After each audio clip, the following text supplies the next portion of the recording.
Hey guys, Pastor Greg Locke here. It's no secret that in our nation right now, we have reached an all-time epic breaking point when it comes to that of racism. One of the things I can't stand is when people say, well, you're a white pastor, so apparently you hate black people.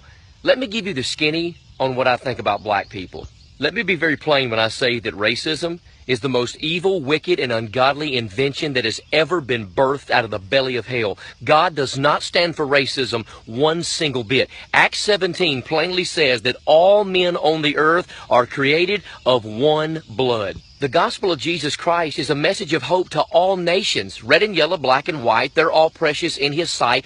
Any church that is selective on who it ministers to because of their ethnicity is an evil congregation that needs to be closed down because it's not a local New Testament church. Then the critics like to say, what about the Christian organizations like the KKK? Do you stand with them? If the KKK is a Christian organization, then I'm a Japanese navigator. Are you kidding me? There's not one thing biblical or Christian about the KKK. Some of the greatest servants, singers, saints, and leaders in the congregation that I pastor are precious black people. Oh yeah, I also have a personal reason that I think racism is evil and stupid. I have an adopted, non-white daughter that I love just as much as my all three white boys.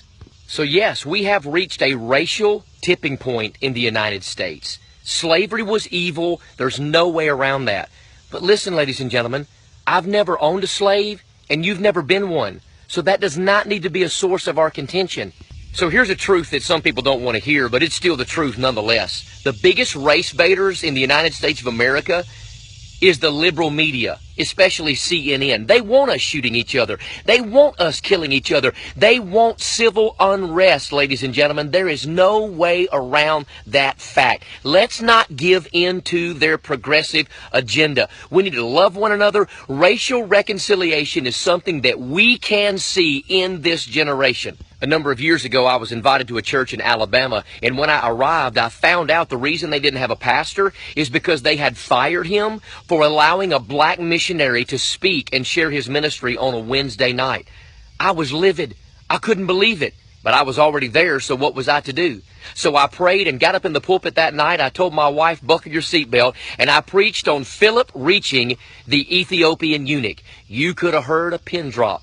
It was colder than a mother-in-law's kiss in that building. But I preached against the evils and the hatred and the deviance and disobedience of racism. And to my surprise, when I gave the invitation, many of those gray-haired elderly saints that had been in that church and in that mindset for many years came to the altar. They began to weep. They began to cry. And that night we saw a revival of racial reconciliation. And ladies and gentlemen, that is what we need in the United States of America right now, this very moment. May God fill our hearts with grace. May we throw down our rocks and love and accept one another regardless of the color of our skin.